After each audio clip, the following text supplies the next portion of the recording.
Hi guys, ඉතින් කොහමද? තාත්තගේ බර්ත්ඩේ එකට ලස්සන gift එකක් දෙන්න තමයි මම මේ ලෑස්ති වෙන්නේ. ඒ gift එක මෙන්න මෙතනින් තමයි මම ගන්න යන්නේ. ෆොටෝ කඩින්. ඉතින් මම හිතුවා තාත්තට ලස්සන gift එකක් දෙන්න ඕනි කියලා බර්ත්ඩේ එකට. ඒකට මම ඩිසයින් කරේ යාට යාගේ ආසම කරන ෆොටෝ ටික එකතු කරලා ලස්සන ෆොටෝ එකක් දෙන්න. ඉතින් මම මේක දෙන්න තෝරගත්තේ මෙන්න මේ ෆොටෝ කඩේ කියන අයගේ ඒගොල්ලන්ගේ ලස්සන ෆ්‍රේම් තියෙනවා ලස්සනට ඒගොල්ලෝ ඩිසයින් කරනවා.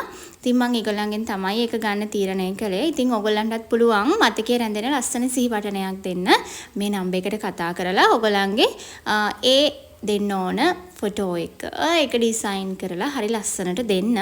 ඉතින් ඔන්න ඔය විදිහට තාත්තට මම gift එක දුන්නා. තාත්තා හරි ආසාවෙන් ඒ gift එක ඕපන් කරනවා.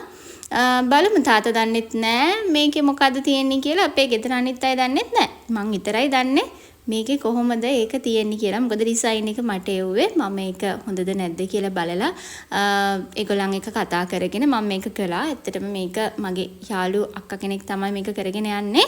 ඉතින් ඔයගලන්ටත් පුළුවන් තමන්ගේ ලස්සන දවසට ලස්සන මතකයක් දෙන්න. ඉතින් මේ ෆොටෝ කඩේ අයත් එක්ක එකතු වෙලා ලස්සන gift එකක් දෙන්න. ඉතින් ඔන්න ඔය විදිහට තාත්තා ඒක ඕපන් කරනවා. ඇත්තටම එයා හිතුවේ නෑ යාට ඒ වගේ gift එකක් හම්බෙයි කියලා. වව්. ලස්සනයි නේ.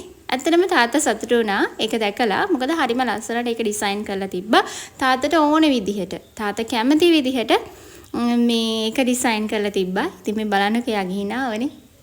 එයා හරි ආසාවෙන් හිටියේ. ඉතින් ඔයගොල්ලන්ටත් පුළුවන් ෆොටෝ කඩේ අයට කතා කරලා ඔයගොල්ලන්ගේ ඒ ලස්සන මතකයන් ඒ විදිහට හදාගන්න. ඉතින් මෙන්න මේ විදිහට තමයි තාත්තගේ ෆොටෝ එක ඩිසයින් කරලා තිබ්බේ. ඇත්තටම මට වගකීමෙන් කියන්න පුළුවන් හරිම ලස්සනට ඒගොල්ලෝ ඒ දේ කරනවා. එහෙනම් ගිහින් එන්නම්.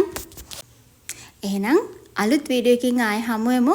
ඔයගොල්ලන්ට ආසහිතන ලස්සන ආරංචියක් තමයි දුන්නේ.